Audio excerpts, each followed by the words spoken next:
Professeur Raoult, Ça. merci de nous accueillir ici à l'IHU à Marseille. Et quand les gens me demandent ce qui se passe, je commence toujours par dire « je ne sais pas ». Donc après que vous déduisiez autre chose que ce que je dis, qu'après, c'est un peu la spécialité de la télévision, de découper les morceaux en oubliant de commencer par dire « écoutez, je ne prévois jamais rien ». Vous dites ça à chaque fois au début des entretiens. Mais quand on vous écoute, Non, si on revient sur vos déclarations. Je dis ça, point final. Non, c'est pas du tout un sentiment. Qui a été démenti. Non, mais vous confondez les sentiments, la connaissance, pas du tout. Vous avez un problème, si vous voulez. Vous avez un problème, c'est que vos références scientifiques ne sont pas des scientifiques. Vous avez un vrai problème. Laissez-moi terminer. Laissez-moi terminer. C'est pas des références. On parle plus du coronavirus. Non, mais vous parlez du On parle coronavirus. quand même du coronavirus. Non, mais vous parlez du coronavirus, mais ça n'est pas. Il se trouve que. Mais vous voyez bien, c'est qu'on a un niveau de savoir qui n'est pas le même. Oui. Et donc, vous m'opposez des notions, si vous voulez, de collège. Si vous voulez, moi je vous parle en scientifique et vous n'entendez pas ce que je vous dis. On ne va pas remettre ce dialogue-là parce que je n'ai aucune prétention scientifique.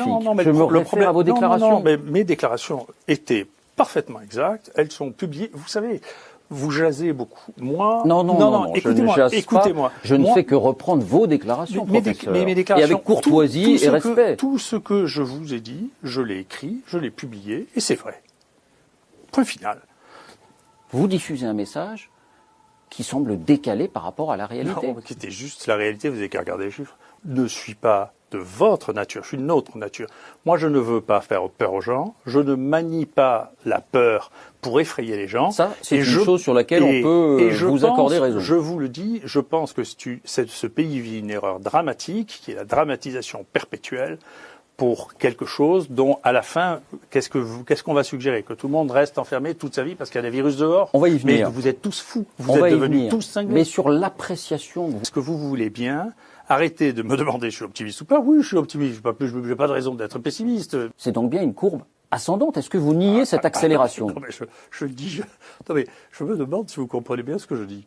Non, mais après, encore une fois, si vous voulez me donner des leçons sur le coronavirus, je ne veux pas vous donner des leçons, vous êtes mais ridicule. Vous savez bien que votre parole est très écoutée, professeur. Oui, mais pourquoi est-ce que vous croyez qu'on m'écoute? Quelle a de l'influence? Mais pourquoi vous croyez qu'on m'écoute? C'est parce que je dis toujours ce qui se passe au moment où ça se passe. Je ne fais pas de prédiction. Je vais vous dire, parmi tous les imbéciles qui prédisent, il y en a toujours un qui a raison. C'est comme ça. Si on arrive à 1000 morts, si la courbe suit son cours, si on arrive à 1000 morts, il n'y a pas lieu de s'inquiéter. Si le Père Noël arrive à Noël, il arrivera à Noël. Je ne sais pas comment, je ne vais pas changer votre cervelle comme elle est. Arrêtez de dire ça. Non, je vous dis encore une fois, c'est compliqué. Hein. C'est tout ce que je vous dis, c'est pas des paroles en l'air. Moi, je ne suis pas un animateur télé. Tout ce que je vous dis, c'est publié ensuite dans des journaux scientifiques. C'est forcément des paroles en l'air, les journalistes. C'est des paroles du jour. C'est ce que ça veut dire, journaliste, non? Mais professeur... Si vous voulez, le principe même du vaccin, je sais que c'est compliqué pour vous. Mais le principe même du vaccin, c'est que quand vous êtes immunisé, vous ne refaites pas la même maladie. Une circonstance à observer. Vous avez fini avec ça? Non, j'en ai pas fini, mais j'attaque le sommet par la face ouest. Oui. Laissez-moi terminer. Je vous emmerde pas quand vous posez des questions, laissez-moi répondre. Vous avez tort, mais vous avez profondément tort. On ne peut pas sans arrêt surstimuler la population en disant, vous savez, il va vous arriver des catastrophes, ça va être terrible. Écoutez, il y a suffisamment de gens qui jasent, vous en avez plein vos plateaux. Moi, mon rôle à moi, il est de deux choses. Un, je soigne les gens, j'en suis très fier, je suis emmerdé à un point incroyable, historique pour soigner les gens. Mais vous ne devez pas me dire ce que je dois faire quand même, vous êtes fou, vous êtes devenu cinglé aussi. Non, mais je peux vous confronter à vos précédentes déclarations. C'est mon rôle. Non, mais vous vous confrontez à ce que vous voulez. Encore une fois, vous n'avez pas à me dire si je dois être optimiste ou pessimiste, vous êtes fou.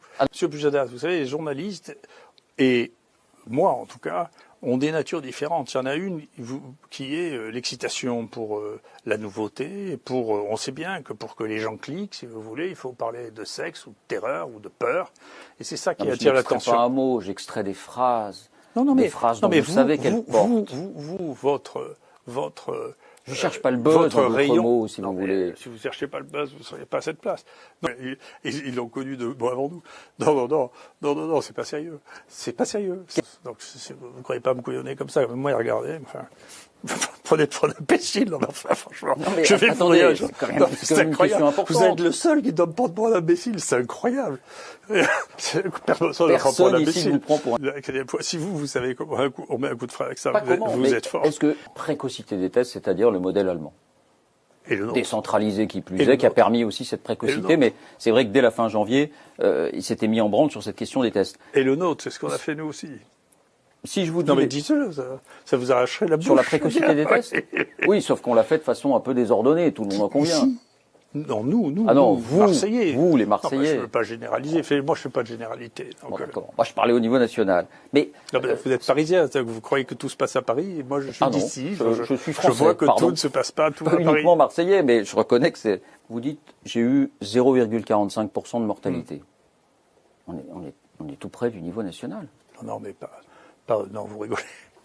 Vous rigolez. Écoutez, honnêtement, vous pleurerez comme beaucoup de gens qui sont comme vous, qui me téléphonent après m'avoir interviewé pour me demander si je peux les traiter. Hein. Et donc, je vais vous dire une chose, monsieur Pujadas, parce que vous m'intéressez. Oui, je suis content de vous intéresser, mais vous m'intéressez. Vous vous êtes fait promener sur la toxicité de l'hydroxychloroquine et vous n'avez jamais voulu le dire.